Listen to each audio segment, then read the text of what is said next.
Cantique numéro 330. 6, 48. Que fatigué, lassé du péché, assez souffert, assez cherché, je puis donner la paix et le repos, me charger de vos fardeaux. Venez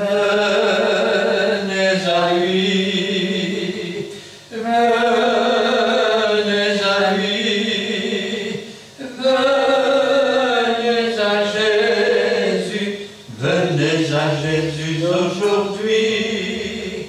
Vous tous pécheurs condamnés par la loi, venez à moi, venez à moi. Vous recevrez en vos cœurs dès ce jour le pardon du Dieu d'amour.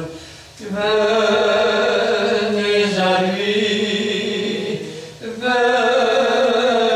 à lui, venez à Jésus, venez à Jésus aujourd'hui. Vous qui souffrez par le mal asservi, soyez par moi tous affranchis. Oh, venez tous travailler et charger, et vous serez soulagés. Venez à lui, venez à lui, venez à Jésus, venez à Jésus aujourd'hui. Amen. Amen. On va continuer avec le 329. 3, 4. Christ est tout pour moi.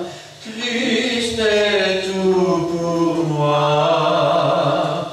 Mon berger, mon seul Seigneur, mon trésor, mon vrai bonheur, mon refuge en la douleur.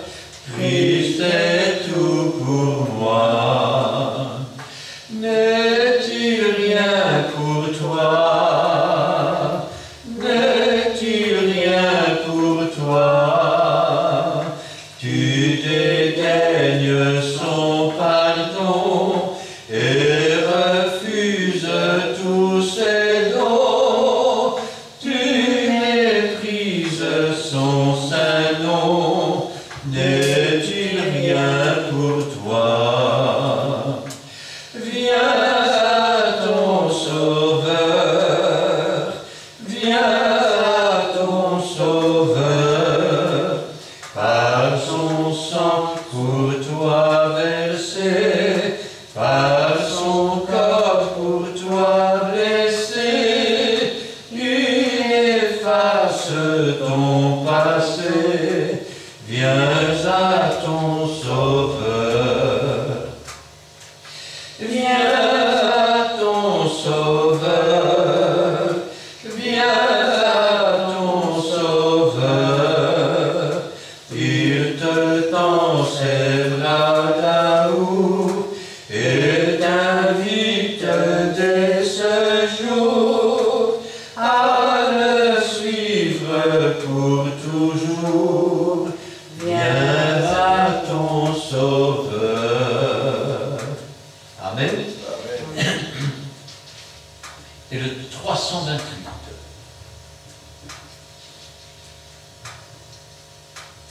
3, 4.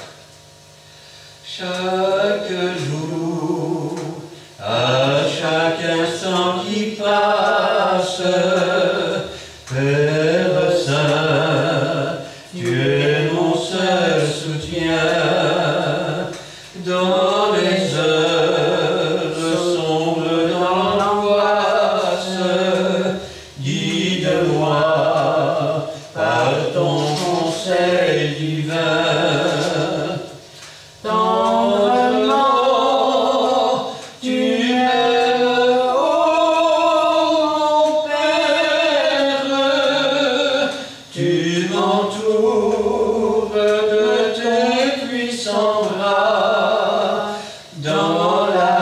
rude épreuve en toi j'espère, tu me rends vainqueur dans le combat.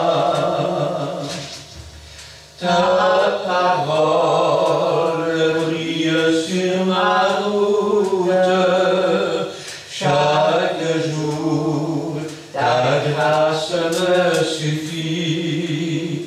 Plus d'amères plaintes, plus de doute, en Christ j'ai trouvé un sûr abri.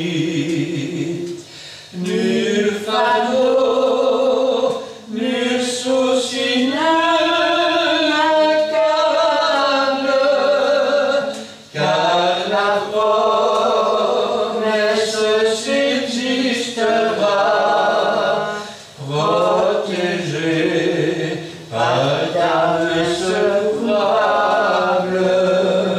Joyeux je m'avance pas à pas. Quel repos, quelle paix merveilleuse en ton nom, mon bien-aimé Sauveur. J'ai trouvé la perle précieuse, le trésor que je garde dans mon cœur. Par ton amour, ton amour ô Seigneur, seul tu me satisfais.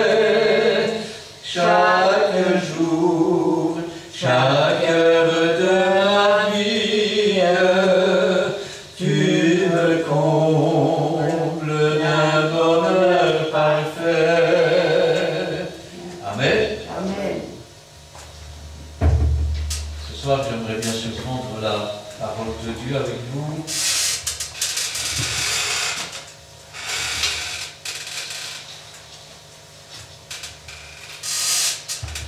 Dans l'évangile de Matthieu,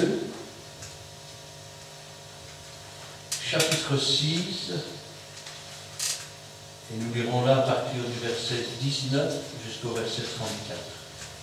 Et je vais demander à Gina de remettre la parole du Seigneur entre ses mains. Oui, Seigneur, merci pour ta parole bénie que tu as préparée aujourd'hui pour ton peuple. Je remets ton serviteur entre tes mains bénies, fasse-le pour que ce soit toi qui parle à travers lui. Éloigne-le de ton sagesse, de ton intelligence et de ton amour. Et protège-le, Seigneur, des méchants des orgueilleux. Dispose nos cœurs, Seigneur, à recevoir entièrement cette parole, à l'accepter, mais surtout à la méditer, à la mettre en pratique. Pas seulement dans ta demeure, mais aussi dans nos foyers et partout où tu nous places, mon Dieu, car nous sommes naître lus et vus par le monde.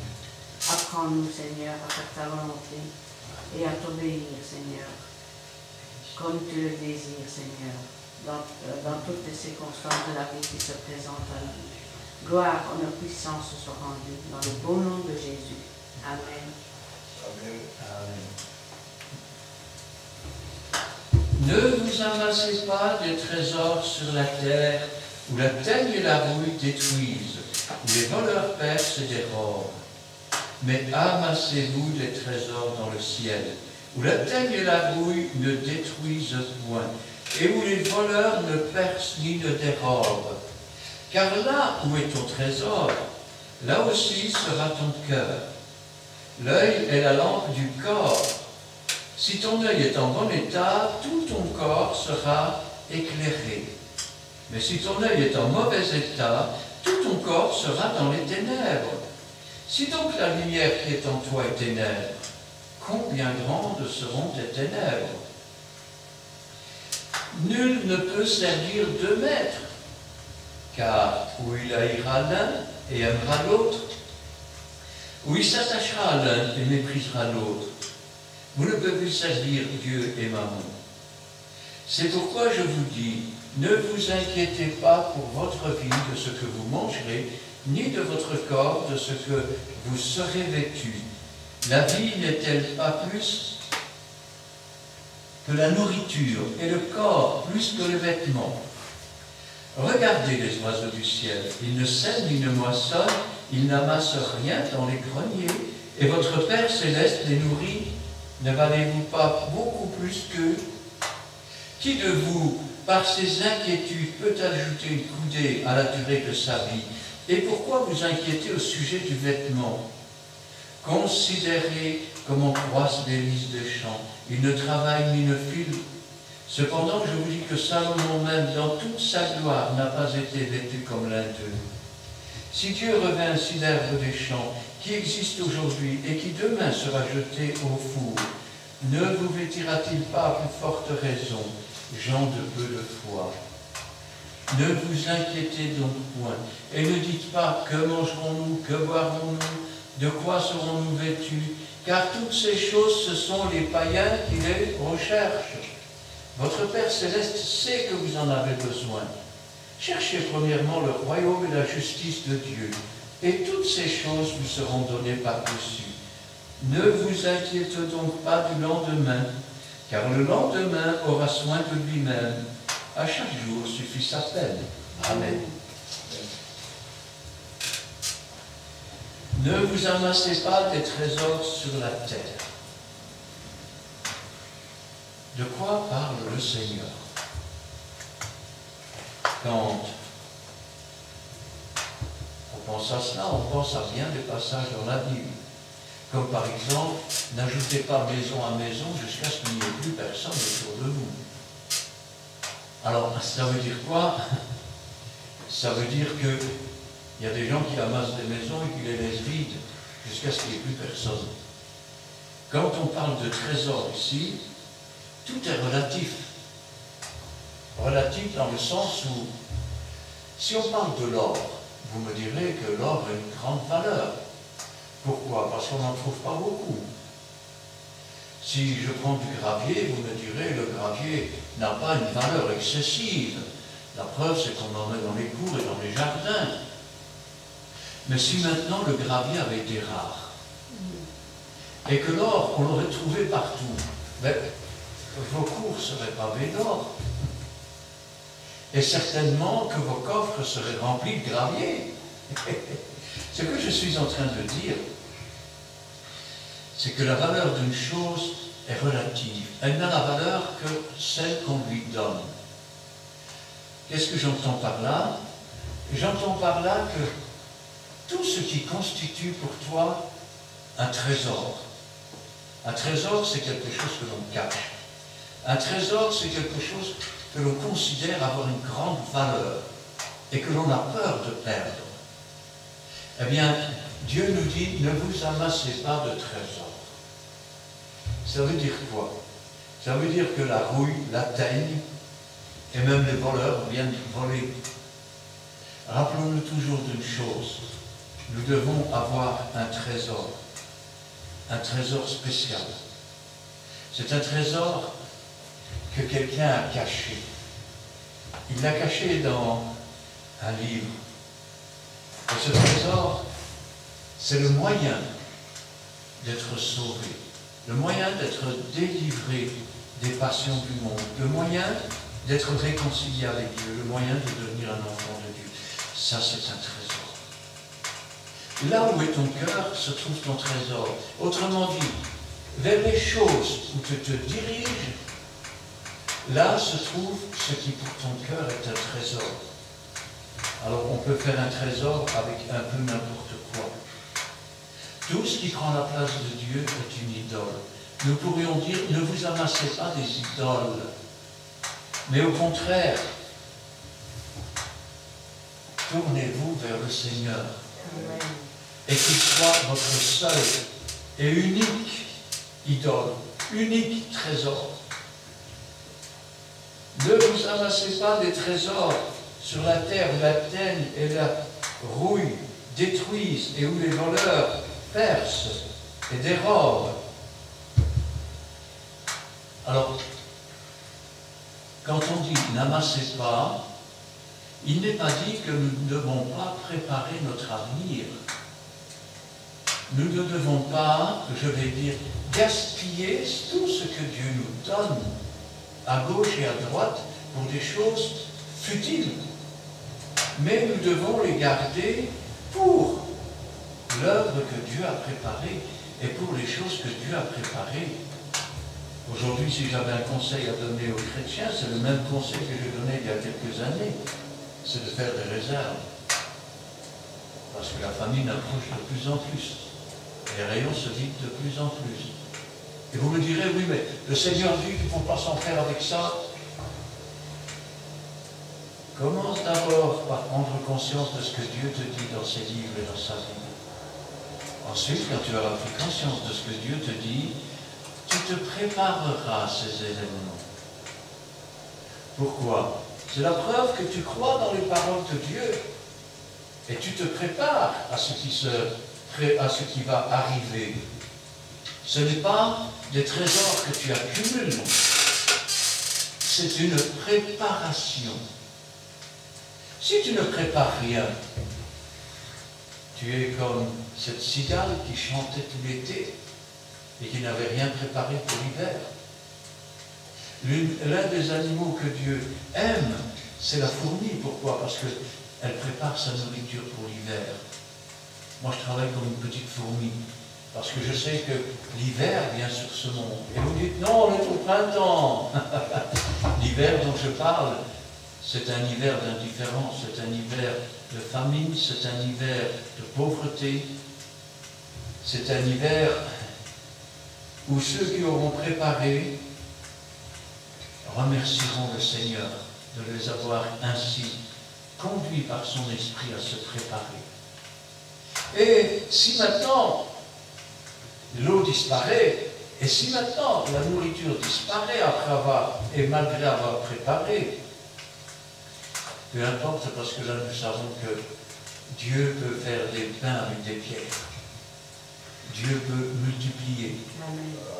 Dieu peut faire pousser une plante en un jour. Dieu peut faire tomber la manne du ciel. Dieu peut faire tomber les cailles. On l'a vu dans le désert. 40 ans dans le désert, plusieurs centaines de milliers de personnes, et aucune d'entre elles n'est morte de faim ou de soif. Dieu est capable de prendre soin de nous. C'est pour cela qu'il nous dit, vous voyez que ça va mal, préparez-vous, mais n'en faites pas une obsession. Que la terreur ne vous envahisse pas, car la peur, c'est le résultat même du péché. Et si la peur t'envahit à cause des nouvelles de droite et de gauche, sache que dans les derniers jours, des hommes mourront de terreur. Et si le réchauffement climatique, je vais dire, t'effraie, alors sache que dans les derniers temps, les hommes seront brûlés par le soleil. Ils se cacheront dans les pentes des rochers et ils diront aux montagnes, couvrez-nous. Nous n'avons donc pas à nous en faire, nous savons exactement ce qui va se produire, comment ça va se produire. Alors, ne faisons pas, je vais dire, de notre protection, par exemple, notre nouveau Dieu. Ne nous appuyons pas simplement sur cela, faisons ce que Dieu attend de nous, et puis quand les choses se passeront, non seulement Dieu aura prévu pour nous, mais il aura prévu aussi pour d'autres. Eh oui. Amassez-vous des trésors dans le ciel, où la teigne et la rouille ne détruisent point, et où les voleurs ne percent point ni ne dévorent. Car là où est ton trésor, là aussi sera ton cœur. Dans le monde, on vous dit que l'argent ne fait pas le bonheur, mais qu'il y contribue. L'argent corrompt les mœurs. C'est à coup de millions que l'on achète de la drogue et qu'on tue la jeunesse. C'est à coup de millions qu'on achète de l'alcool et qu'on tue la jeunesse. C'est à coup de millions que l'on incite les gens à acheter toujours plus et à jeter toujours plus pour qu'ils s'endettent et qu'ils se surendettent. L'argent est la racine de tous les maux.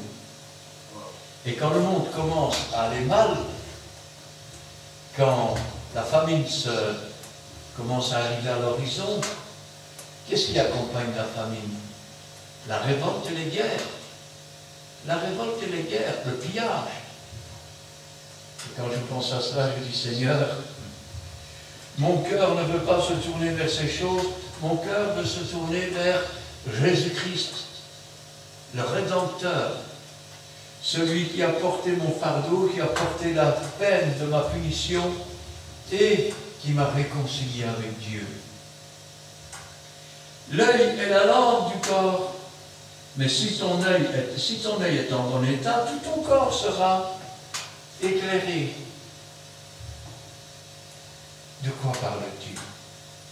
Parle-t-il de l'œil? Rappelez-vous que dans un autre verset, il dira, si ton œil est pour toi une occasion de chute, arrache-le et jette-le loin derrière toi. De quoi parle-t-il? De l'œil? Non! Si ta vision est bonne, vision spirituelle, comment ma vision spirituelle peut-elle être bonne? D'abord, en lisant la parole de Dieu, en la méditant. Ensuite, en priant Dieu. Et enfin, en se détournant du péché. Parce que le péché, c'est le début des ténèbres. Rappelez-vous ce que dira Dieu au fils d'Adam et Ève. Il dira, certainement, si tu agis bien, tu vas relever ta tête. On pourrait dire autrement, si tu agis bien, alors tu vas être éclairé spirituellement. Si tu agis mal, le péché va se coucher devant ta porte. C'est-à-dire, devant chacune des actions que tu voudras entreprendre, le péché sera là. Et donc, ta lumière ne sera en fait que ténèbres. Ainsi donc, l'œil est la lampe du corps. Si ton œil est en bon état, tout ton corps sera éclairé. Mais si ton œil est en mauvais état, tout ton corps sera dans les ténèbres. Le monde est aveugle. Le monde marche dans les ténèbres. Rappelez-vous ce que disait David. Quand je marche dans la vallée de l'ombre de la mort. Pourquoi? Parce qu'il marche dans une vallée, le monde est comme une vallée, sauf qu'ils sont tous morts par leurs offenses, à l'exception de ceux qui ont accepté le sacrifice de Jésus-Christ et qui obéissent à sa parole. Aujourd'hui, il y a tellement de déviance dans la parole de Dieu. Les uns se prétendent prophètes et Dieu ne les a pas appelés. Les autres se prétendent docteurs de la loi et la Bible nous dit qu'il y aura des faux docteurs, il y aura des faux prophètes, il y aura même des faux chrétiens. Leur lampe spirituelle est en fait complètement éteinte. Et si donc ton œil est en mauvais état, alors tu vas marcher dans les ténèbres. Combien seront grandes ces ténèbres? Nul ne peut servir deux maîtres. Qui sers-tu dans ta vie? Sers-tu Dieu ou te sers-tu de Dieu pour avoir une apparence? Qui sers-tu? La religion? Parce que la religion dit ceci et cela, et si je ne dis pas de même, après, ils ne vont pas être contents, tu es un mouton de Pamurche. Donc, si je comprends bien, si c'est ton cas, alors tu es conduit par des aveugles, et toi-même, tu es aveugle. Ta vision spirituelle est obstruée par le mensonge, par des doctrines de démons. Le dimanche, on boit la coupe du Seigneur et on boit la coupe des démons. On ne peut pas faire les deux en même temps. Ce que je suis en train de dire, c'est que si tu continues dans cette voie-là, vous savez ce que dit la Bible? Elle dit que si tu n'as pas l'amour de la vérité, tu vas recevoir un esprit pour croire au mensonge. Et alors, tu seras comme ces faux prophètes, comme ces faux pasteurs, comme ces faux chrétiens. Mais oui, le Seigneur l'a dit comme ça, il ne faut pas exagérer quand même. vous vous rendez compte? Nul ne peut servir deux maîtres. Ou tu sers Dieu, ou tu ne sers pas Dieu. Si tu ne sers pas Dieu, qui tu sers? Car ou il haïra l'un et aimera l'autre, ou tu vas haïr le diable et tu vas aimer Dieu. Ou alors tu vas haïr Dieu et aimer le diable. Et pourquoi pas, hein? Ou il va s'attacher à l'un et va mépriser l'autre. Quand tu t'attaches à des doctrines de démons, par la doctrine même que tu enseignes, eh bien tu méprises le Seigneur. Tu méprises sa parole et tu méprises sa doctrine. Alors, la Bible dit toujours la vérité. Ainsi donc, où tu haïras l'un et tu aimeras l'autre, où tu t'attacheras à l'un, tu mépriseras l'autre. Vous ne pouvez servir Dieu et Mammon. Vous savez, je parlais de ce peuple tout à l'heure. Il a marché pendant 40 ans dans le désert. Et la Bible nous dit que leurs vêtements ne se sont point usés, que leurs chaussures ne se sont point usées. Mais aucun d'entre eux n'est rentré dans le pays promis. Et on dirait, mais alors, ça sert à quoi leurs vêtements? On les a enterrés avec? Non, leurs vêtements servent pour la génération suivante. Le vêtement, c'est l'image du ministère. Le ministère du racheté, du délivré, de celui qui marche vers la terre promise, ou vers la cité céleste, et la cité que Dieu nous a promis. Si maintenant, tu fais comme le sacrificateur qui a condamné Jésus, tu déchires ton vêtement, tu mets fin à ton ministère. Si maintenant tu ôtes ton vêtement, ben, ça n'a aucune importance. Les ministères sont toujours là, les vêtements ne s'usent pas. Vous entendez ce que je dis? Le vêtement ne s'use pas. Autrefois, tu avais le vêtement de l'aveugle, et il y en a beaucoup qui portent le vêtement de l'aveugle aujourd'hui. Autrefois, tu avais le vêtement du prophète, et beaucoup portent le vêtement du prophète, mais beaucoup de faux prophètes sont nus, misérables, aveugles, marchent dans les ténèbres, et troublent le monde par des prophéties qui ne viennent pas de Dieu, et qui n'ont rien à voir avec Dieu, par des enseignements qui se rebellent contre la doctrine de Dieu même, et ils ont l'audace de vous dire, prouvez-moi que c'est marqué dans la Bible. Adresse-toi à moi, je vais te le prouver directement. C'est pourquoi je vous dis, pardon, oui, vous ne pouvez servir Dieu et Mammon. Je parlais tout à l'heure du peuple d'Israël. Vous savez ce que Dieu dit d'eux? Ceux qui ont marché pendant 40 ans, qui sont morts dans le désert. Ce n'est pas le tabernacle que vous avez porté, c'est la tente de Moloch. Et pour beaucoup aujourd'hui, nous pourrions dire, ce n'est pas Dieu que vous servez, c'est Mammon. Vous savez ce que c'est Mammon? C'est pas seulement l'argent, c'est la renommée, la réputation. Mais des réputations qui sont usurpées. Mon frère Edo dirait des maquignons de l'évangile.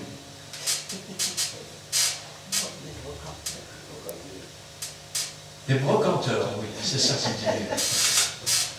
C'est pourquoi je vous dis, ne vous inquiétez pas pour votre vie, de ce que vous mangerez, ni pour votre corps, de ce que vous serez vêtus. Ne t'inquiète pas. Dieu sait que tu as besoin de pain. Mais attention, si maintenant tous tes désirs se portent vers le pain et la nourriture, rappelle-toi que là où est ton cœur, là est ton trésor, et donc la nourriture devient pour toi une idole. Une idole dont il ne faut surtout pas se priver. Et c'est bien de manger du pain, mais la Bible dit, l'homme ne vivra pas de pain seulement. Par contre, il vivra de toute parole qui sort de la bouche de Dieu. Amen. Et vous dites, oui, mais si j'ai plus rien à manger, montez alors. Moïse est resté 40 jours et 40 nuits sur la montagne. Et Israël disait, mais qui peut vivre 40 jours et 40 nuits sans eau sur cette montagne? Moïse est mort. Aujourd'hui, il y a des gens, pendant que Jésus est monté dans les lieux célestes, qui disent, mais qui peut rester autant de milliers d'années? Jésus est mort. Et ils se font des idoles, et ils se font des alliances sataniques, et des doctrines de démons. Mais j'ai une mauvaise nouvelle.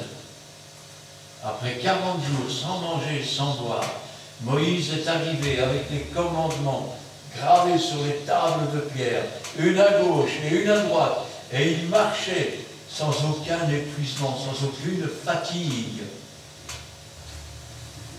Il suffit qu'un ange nous touche la bouche pour que notre bouche soit pure. Il suffit qu'un ange envoie la bénédiction donnée par Dieu et tu peux marcher 6 mois sans manger, sans boire.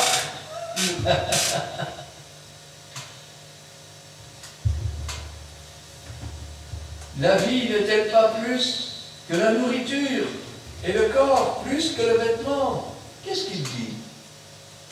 Tu t'inquiètes beaucoup pour ton corps, tu t'inquiètes beaucoup pour ton apparence, tu t'inquiètes beaucoup pour les vêtements. Mais t'inquiètes-tu pour ton âme? Sache que sur cette terre, un être humain passe en moyenne 70 ans. Pour les plus fragiles, 40, 50 ans. Pour les plus forts, 100, 102, 103, 104, même 110 pour certains. Mais qu'est-ce que c'est à côté d'une éternité? L'éternité, c'est sans aucune fin. C'est-à-dire une vie où tu ne dois pas te demander ce que tu manges, ce que tu bois, ou tu n'en as plus besoin. Tu es comme un ange. Et tu es dans la présence du Seigneur, jour et nuit. Ça veut dire ceci, ça veut dire que cette petite vie de souffrance, cette petite vie méprisable et misérable que tu vis aujourd'hui sur cette terre, elle va prendre fin. Mais elle va faire place à une autre vie. Si tu ne t'es inquiété qu'à l'apparence, tu vas finir dans ces jours des morts où il y a des pleurs et des grincements de dents. Si maintenant tu as pris beaucoup plus d'inquiétude pour ton âme, parce que le corps vaut plus que le vêtement, et puis ton âme vaut plus que le corps, parce que ta chair et ton sang n'hériteront pas le royaume des cieux. Si tu ne prends pas soin de ton âme, ton corps sera jeté ton corps ressuscité sera jeté dans les temps ardents de feu, à la seconde résurrection. Regardez les oiseaux du ciel. Tout à l'heure, je l'ai fait remarquer à mon épouse, en sortant de chez moi et en m'avançant vers l'église, on entendait des oiseaux qui chantaient. Et j'ai dit à mon épouse, les oiseaux sont revenus, on les entend chanter de partout. Ils ne sèment ni ne moissonnent, ils n'amassent rien dans des greniers, et votre Père céleste les nourrit. De quoi parle-t-il? Et il dit, regarde les oiseaux, Dieu prend soin d'eux, ils ne sèment pas, ils ne moissonnent pas, ils n'amassent pas dans les greniers. Pourquoi dit-il ça? Parce qu'à une certaine époque, ceux qui couraient après les richesses, eh bien, parfois ils démolissaient même leurs greniers pour en faire de plus grands. Et après cela, ils s'asseyaient, ils disaient, maintenant mon âme, tu vas pouvoir te reposer pour des années. Ça traduisait aussi autre chose. Ça traduisait que maintenant qu'ils avaient eu tout ce qu'ils voulaient, tous ceux qui avaient travaillé dans leur champ, ils n'en avaient rien à faire. Et tous ces gens-là allaient se retrouver sans travail parce qu'ils avaient décidé maintenant de tout laisser tomber et de profiter des biens qu'ils avaient. Ça veut dire aussi qu'ils n'avaient égard ni à la veuve, ni à l'orphelin, ni aux pauvres. Ne valez-vous pas beaucoup plus que les oiseaux? Qui de vous, par ses inquiétudes, peut ajouter une coudée à la durée de sa vie? Voilà encore autre chose. Vous savez qu'en moyenne, les véritables chrétiens vivent 10% en plus de vie. Vous savez pourquoi? Parce qu'ils s'appuient sur la parole de Dieu. Et quand le diable se déchaîne pour leur donner des soucis et des tracas, au lieu de s'accaparer ces problèmes et ces soucis, au lieu d'en faire leur raison de vivre et de vivre dans la colère, dans la haine, ou dans, je vais dire, dans le... quand on en veut à quelqu'un, eh bien, ils déposent tout au pied du Seigneur. Et après l'avoir déposé, ils ne le reprennent pas. Ce qui veut dire que dans leur âme, dans leur cœur, ils sont en paix. Ils sont en paix. Plus une âme est tourmentée, et plus elle a des chances de vivre peu de temps. Plus une âme est heureuse et en paix, plus elle se repose. Et quand une âme est bien reposée, elle est forte. Et pourquoi vous inquiétez au sujet du vêtement? Voilà encore autre chose. Aujourd'hui, il faut être à la mode. Madame a acheté une nouvelle robe. Ah, tu as vu ma nouvelle robe, elle est magnifique. Mais fait, je vais dire, une petite déchirure dedans par accident. Oh, mamie s'arrête là, c'est fini. Oh, regarde ma robe, qu'est-ce que je vais devenir? Ah, et vous riez, mais vous, messieurs, vous avez acheté une nouvelle voiture. Oh, regarde qu'elle est belle. Oh, il y a le bouton ici, il y a le bouton là, il y a ça comme option. Et... fais une griffe dans ta voiture. Oh, mon Dieu, quelle catastrophe. Oh, c'est fini, elle est foutue. La vérité, c'est qu'on s'en fait plus parfois pour du matériel que pour des êtres humains. La vérité, c'est que parfois on s'inquiète plus pour les vêtements que pour son âme.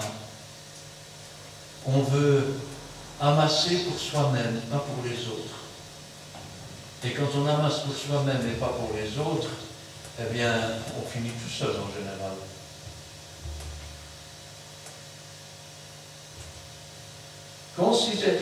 Considérez comment croissent les lys des champs. Ils ne travaillent, ils ne filent.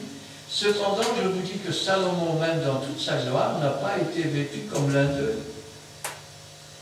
Waouh, voilà le verset préféré des fainéants.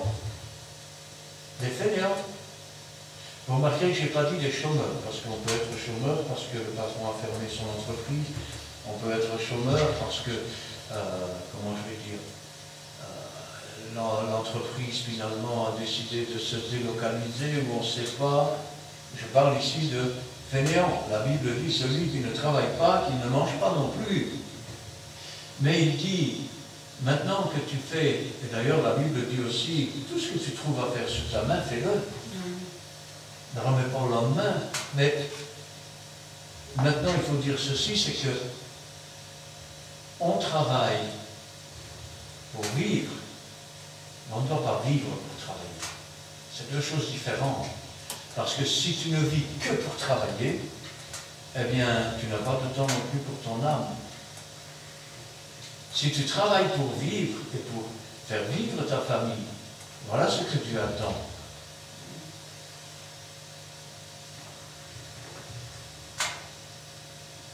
Si Dieu revint ainsi l'herbe des champs, qui existe aujourd'hui, et qui demain sera jeté au four, ne vous vêtira-t-il pas à plus forte raison, gens de peu de foi? Qu'est-ce qu'il dit? Il dit, ne t'inquiète pas, applique-toi sur ma parole, fais ce que je te demande, travaille, pas vivre pour travailler, mais travaille pour vivre, simplement. Et puis, Dieu sait exactement ce dont tu as besoin. Et si après tout cela, ça va encore mal, Dieu est encore capable de pourvoir. Vous savez, c'est comme cette prière qui ne permet pas que je devienne riche au point de t'oublier. Ne permet pas que je devienne pauvre au point de devenir malhonnête. Mais donne-moi ce dont j'ai besoin, c'est tout ce que je veux. Eh oui. Ne vous inquiétez donc point et ne dites pas que mangerons-nous, que boirons-nous, de quoi serons-nous vêtus? Alors, que mangerons-nous? Nous arrivons dans les périodes de famine. Oui? Ah, mais c'est vrai. Nous ne sommes pas encore véritablement entrés dans la famine. Quoique certains y sont déjà à la limite aujourd'hui. Alors, quelle différence il y a entre la famine et pas la famine? Il suffit de regarder le nombre de poubelles et ce qu'il y a dans les poubelles. Il y a du gaspillage partout. Partout. Quand je pense à cela, je me dis, Seigneur, savez-vous que dans certaines villes, les sans-abri trouvent toute leur nourriture, leurs vêtements et tout dans vos poubelles. Dans vos poubelles. Vous gaspillez, vous gaspillez, vous gaspillez. Et quand la famine arrive, qu'est-ce qu'on va manger maintenant? Ah, c'est vrai. Manger une tartine de pain qui est légèrement rassis, mais vous n'avez jamais été habitué à cela.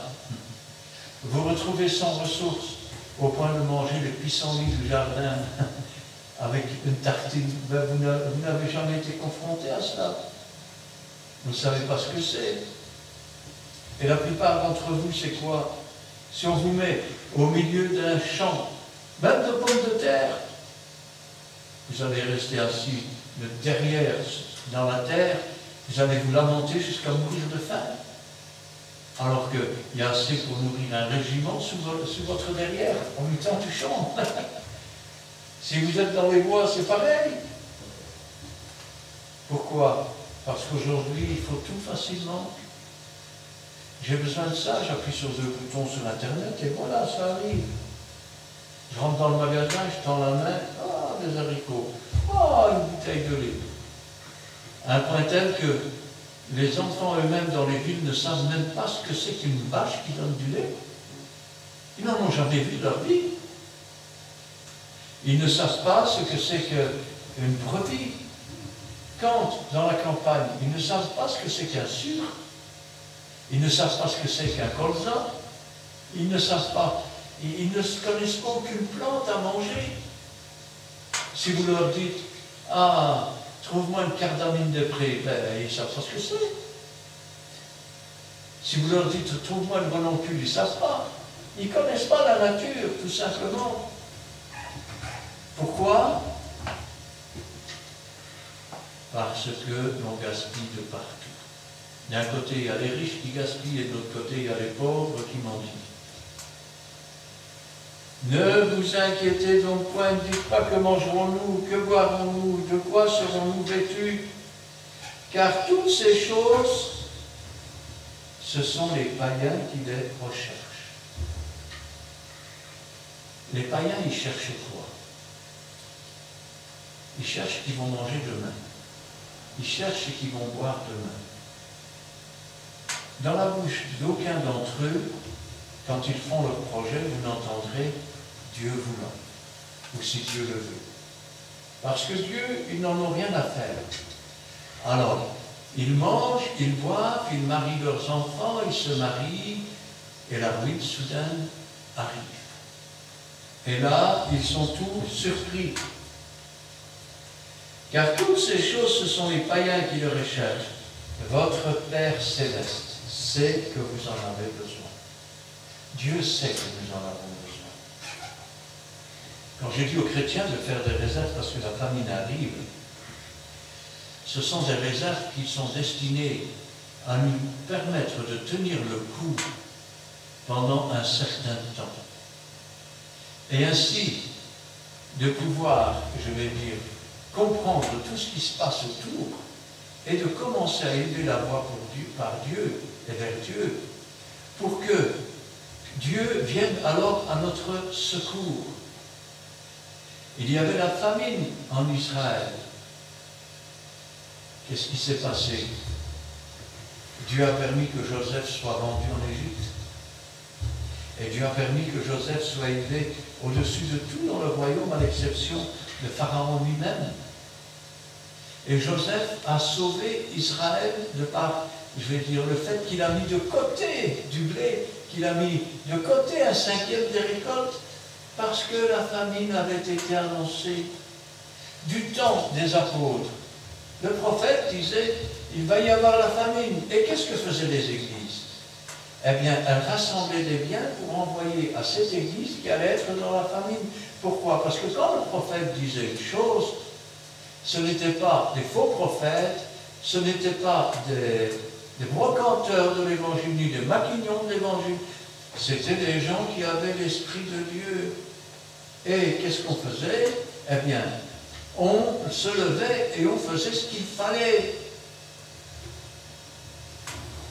Aujourd'hui, les faux prophètes vous disent « Ne craignez rien, c'est bientôt Armageddon, c'est la fin du monde. » On n'en est pas encore là. On en est à peine à la famine. La guerre, les bruits de guerre, des pestes, ça vous l'avez vu, hein? Et puis tout ce qui va avec. Ça veut dire que nous entrons, et nous sommes maintenant déjà, on peut dire, presque dans les temps difficiles.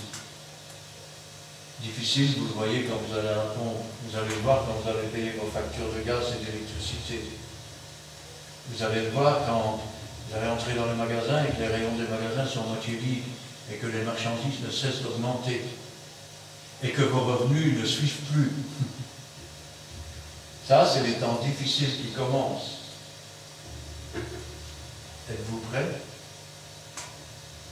Avez-vous appris avec le Seigneur à vivre dans l'abondance, dans la disette, dans la richesse, dans la pauvreté, et en toutes choses vous appuyez sur Dieu? Votre Père Céleste sait que vous en avez besoin. Cherchez premièrement le royaume et la justice de Dieu. Toutes ces choses vous seront données par-dessus. Waouh! Écoute-moi bien, toi qui fais partie d'une église, ou toi qui es pasteur d'une église, ou toi qui te moques de Dieu avec tes doctrines mensongères. La Bible, elle dit, toute chose sera donnée en plus, c'est-à-dire qu'ils ne manqueront de rien, à ceux qui auront préalablement non pas cherché leur vaine gloire, non pas cherché dans les doctrines de démons, dans les mensonges, mais ceux qui auront cherché le royaume, le véritable royaume et la justice de Dieu. Parce qu'alors ils sont devenus de véritables enfants de Dieu. Ils sont devenus des flammes de feu sur cette terre, parce qu'ils propagent le feu de l'Esprit partout où ils passent, et l'épée de l'Esprit qui est la parole de Dieu. Et je peux te dire que cela, Dieu va en prendre soin.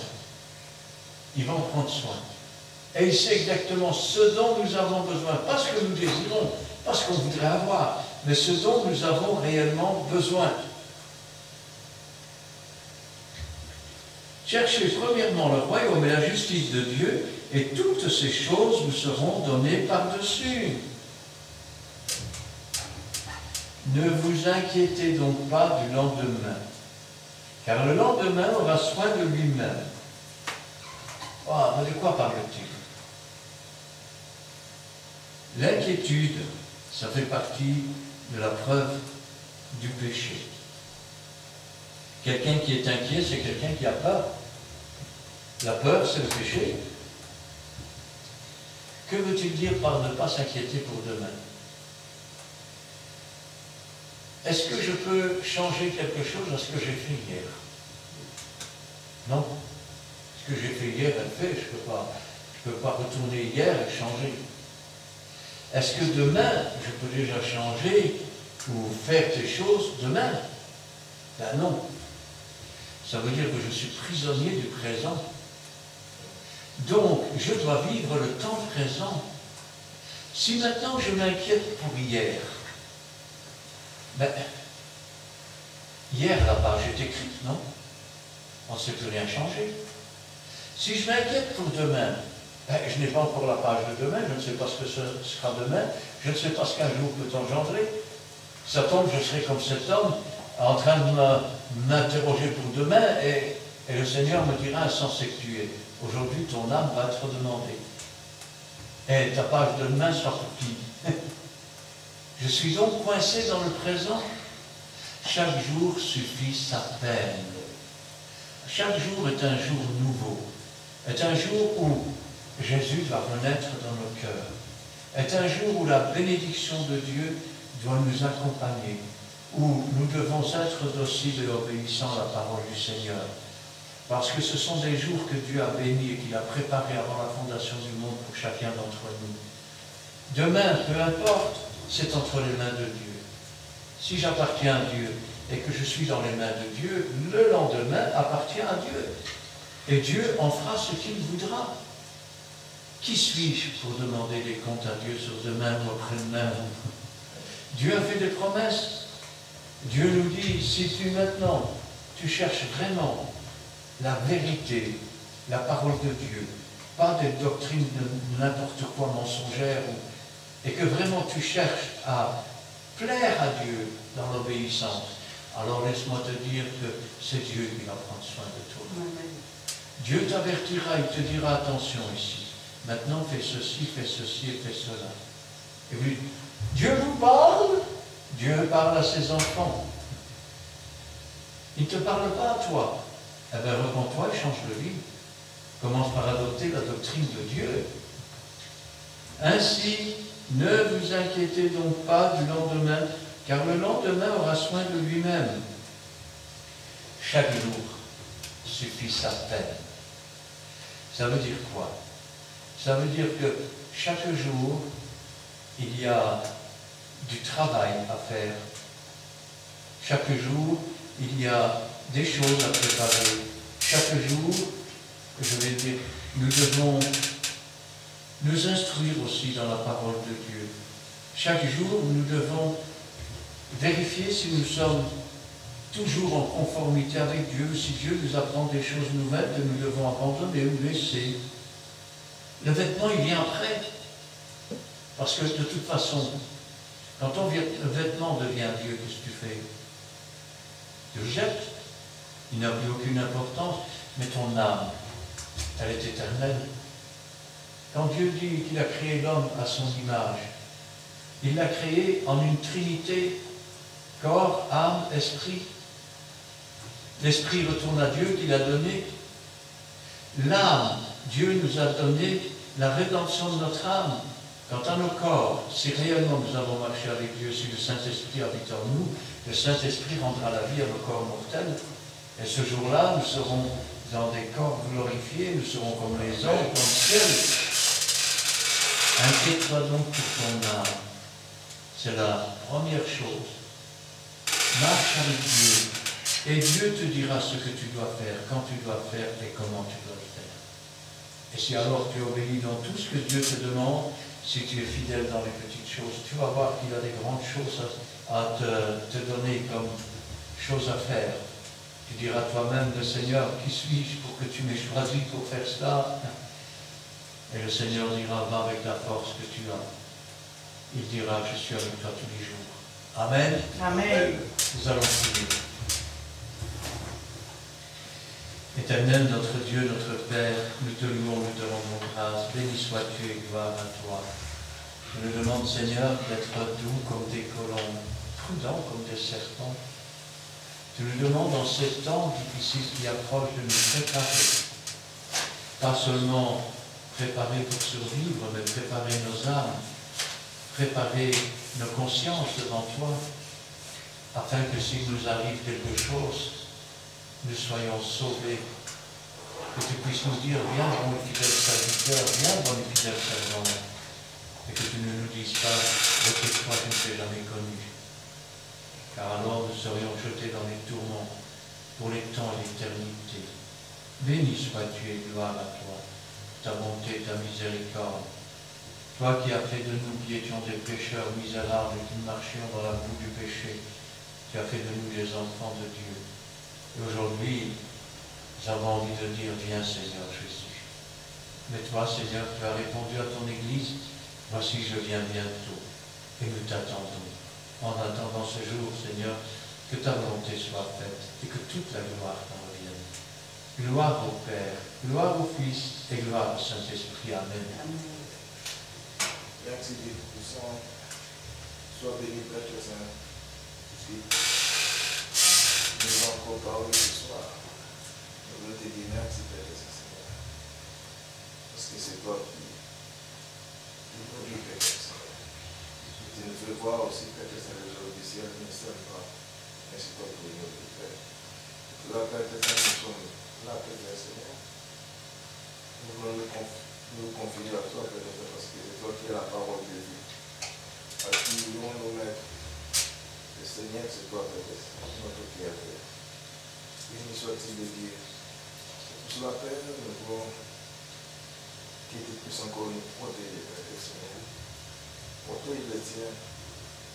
Parce que c'est toi qui as accompli ta parole. Si Dieu ne protège pas, c'est lui qui protège encore. Te bénissons encore, Père Saint. Pour cette balle, Père Saint. Oh Père, c'est toi qui sais. Parce que nous sommes dans le creux de notre Seigneur. Nous n'avons pas peur de l'endemain. C'est toi qui nous donnes, Père Seigneur. Qui nous fait encore grâce de voir cette journée. Merci Dieu Tout-Puissant. Bénis, Père Seigneur, les absents. Bénis aussi, Père Seigneur, nous qui sommes ici, Père Seigneur. Chaque fois, nous te présentons. Nous voulons te dire merci, Père Seigneur. Protège des peurs ou des lois. Ta main n'est pas courte pour sauver, ni tes oreilles ne sont pas sourdes pour attendre. Sois béni, Père Seigneur. Aussi, Père, nous voulons que tu puisses nous protéger durant notre chemin de l'église. Sois des gens comme nous prier. Père, protège-nous sous tes ailes, Père Seigneur, comme une poule protège ses poussins. Merci Dieu Tout-Puissant. Nous voulons encore, Père Seigneur, te dire merci parce que tu es fidèle avec les tiens. Oh Père, nous te bénissons, nous te sanctifions encore pour ces moments que tu nous as fait parvenir d'écouter ta parole. Bénis l'instrument que tu as choisi. Père, nous voulons, Père, que tu puisses encore agir, Père Seigneur, dans chaque instant. Parce que nous sommes dans le creux éternel. Toi qui mets la paix là où il y a la guerre. Toi qui donnes la paix que les mois ne peuvent donner. Parce que tu es un Dieu de paix. Sois sanctifié, sois glorifié. Gloire au Père, gloire au Fils et gloire au Saint-Esprit. Amen. Amen. Merci Seigneur pour ta présence, pour ta parole bénie aujourd'hui. Parole à travers laquelle tu parles à ton peuple. Tu nous demandes de ne pas amasser des trésors sur cette terre, mais d'amasser des trésors dans le ciel. Car là où est ton trésor, là est ton cœur. Nous voulons faire ta volonté, Seigneur, et t'obéir dans les petites choses comme dans les grandes choses. C'est vrai que tu nous as délivrés de l'esclavage, que tu nous as rendus libres. Tu nous as conduits dans ta lumière, tu as fait de nous des enfants de Dieu. Merci pour ce trésor que tu nous as laissé, cette parole qui est vraie, qui nous conduit dans toute la lumière, qui est une lampe sur notre sentier. Donne-nous d'y voir, tu nous as breuvés chaque jour à travers elle, afin de vivre et de grandir pour toi, par toi et en toi. Car tu nous demandes de prendre soin de notre âme, et car c'est toi qui restaure notre âme à travers ta parole, à travers tes préceptes, tes ordonnances, tes commandements. Et donne-nous, Seigneur, de les mettre en pratique, non pas comme nous le voulons, mais comme toi tu le désires, oh mon Dieu. Viens nous fortifier là où nous sommes faibles, oh mon Dieu. Ne permets pas que nous tombions en tentation, que nous reculions en arrière dans le péché, mais tiens notre main, faible dans ta main puissante, et guide toujours nos pas dans tes empreintes, afin de rester dans ta lumière, mon Dieu. Que ton Saint-Esprit nous conduise toujours dans toute la vérité, et qui brûle en nous tous les interdits cachés. Car nous voulons, Seigneur, te plaire, Seigneur, être agréable, Seigneur. Nous voulons, Seigneur, t'apporter des fruits de l'esprit.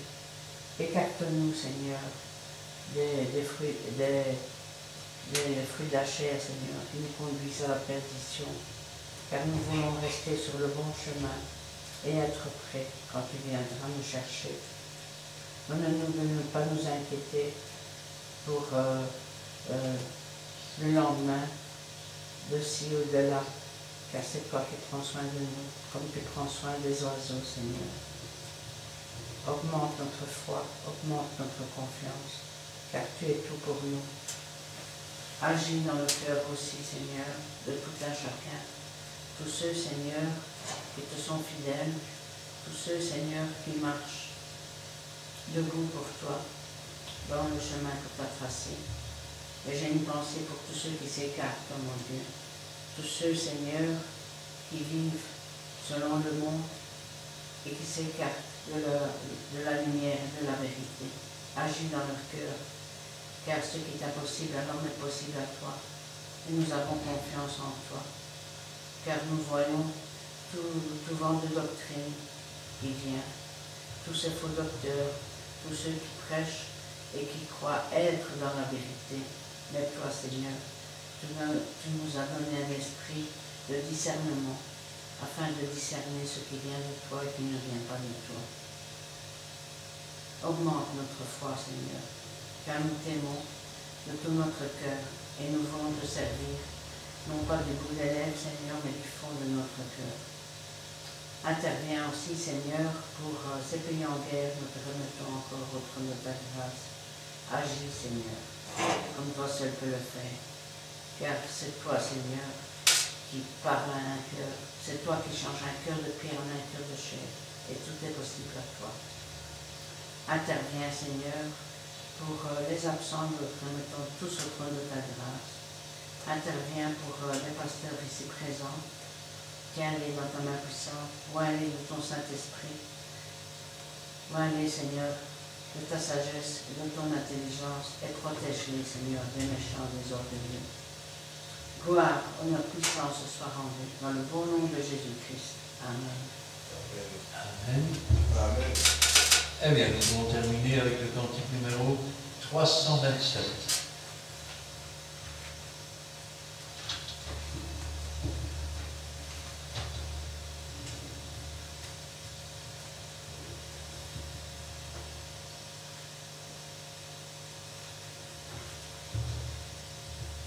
(6) 48. Chantons notre bonheur en des accents joyeux, nous les enfants du Père, car nos noms sont écrits dans le livre des cieux par le sang du calvaire. Alléluia, chantons en cœur, car le Seigneur nous aime, oui, le Seigneur nous aime. Alléluia, c'est le bonheur et la gloire suprême.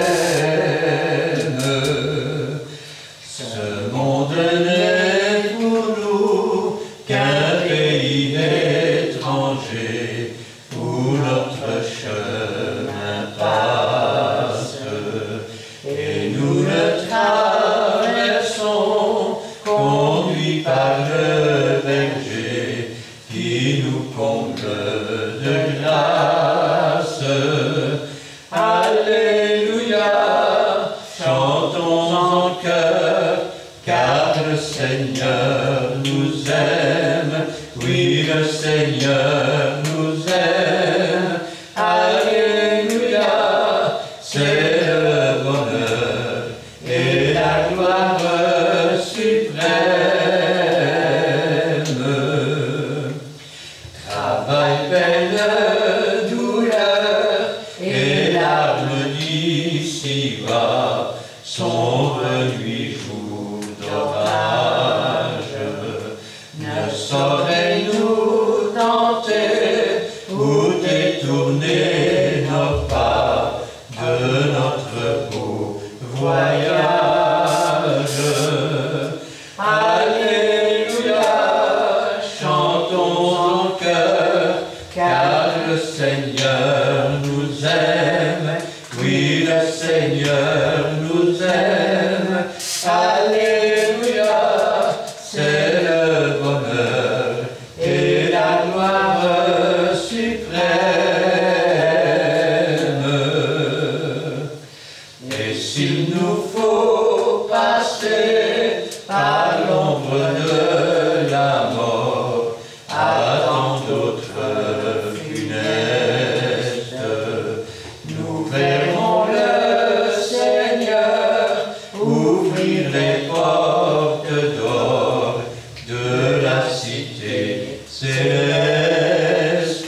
Seigneur nous aime, oui, le Seigneur nous aime. Alléluia, c'est le bonheur et la gloire suprême. Amen. Amen. Que l'Éternel te bénisse et qu'il te garde. Que l'Éternel fasse luire sa face sur toi et qu'il t'accorde sa grâce. Que l'Éternel tourne sa face vers toi et qu'il te donne la paix. Amen et Amen. Amen.